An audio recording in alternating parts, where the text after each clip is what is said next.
Ձեռնունայն եք մնացել, հա։ Հայաստանյան ջերմոցներում այսօր ոչ թե ծաղիկներն են չորանում, այլև մարդկանց տարիների աշխատանքը։ Արմավիրի մարզում տասնյակ տնտեսվարողներ կանգնած են փակուղու առաջ։ Ռուսական շուկան, որը տարիներ շարունակ եղել է իրենց հիմնական սպառման ուղղությունը, փաստացի փակվել է, իսկ Փաշինյանի իշխանությունը շարունակում է անտեսել տնտեսվարողների բողոքի ձայնը։ Շաբաթը ես ուղարկել եմ 7000-8000 տոն Մոսկվա։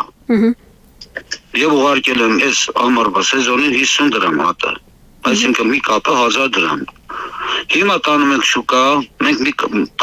4 կապը, 5 կապը 1000 դրամ ենք ծախում։ Վայ, ես իմ բոմ ծաղիկն 3 կապը 1000 դրամ։ Եթե գալիս է ասենք 60 հատը արդեն 1000, 100 հատը 1000։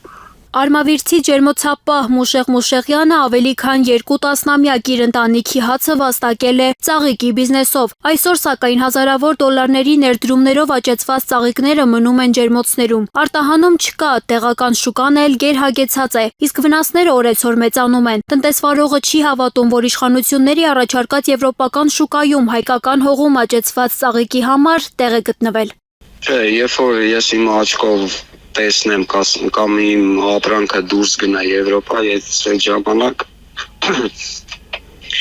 կհամոզվեմ, որ իրոք դուրս է գնում, բայց մեկապային ասենք իմ ապրանքը եթե չի եթում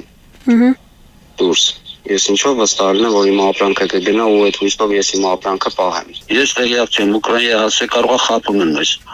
Քանի ես ուղարկեմ ոչ մի բան չեմ ասի։ Նույն ճակատագրին է բախվել նաև ջերմոցապահ Երվանդ Հակոբյանը։ Տարիներ շարունակ վերցրած վարկերով զարգացրել է իր բիզնեսը, իսկ հիմա ստիպված է մտածել այն վաճառելու մասին, միայն թե կարողանա մարել կուտակած պարտքերը։ Վնասները կրած, ասենց ասեմ, մոտ միլիոնից ավել վնաս կրել եմ ես։ Վարկ վերցրել եմ իհարկե ջերմոցի համար, կոնդիցիոներները, թողացումները, միլիոնի մոտ վարկ եմ վերցրել, կոնդիցիոներներ եմ տեղադրել, որ այդ հույսով, որ պետքա փակեմ այդ վարկը, ծաղիկը վաճառեմ, փակեմ։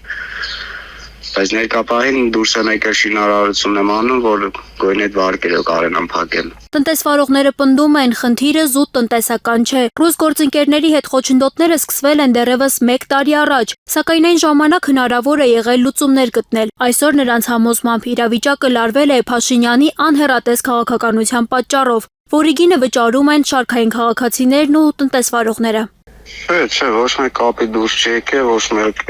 աջակցություն չեն տվել օգնելու նպատակով։ Վարկերի տակ ենք, սուբսիդիաներ ունենք, 3 միլիոնի բան են բերել, հովացման սիստեմ, պետքա փակենք բանով, լիզինգով։ Ուրեմն 5 միլիոն վարկ վերցրի անցյալ տարի ջերմոցի սարքի ամսական փակում են, հիմա չեն կարողանում փակենք։ Բայց խայտ տարակ վիճակ։ Արդեն մոտ 1,5 միլիոնի ես 2 միլիոնի վնաս եմ կրել, չհաշված դրան բացի դա։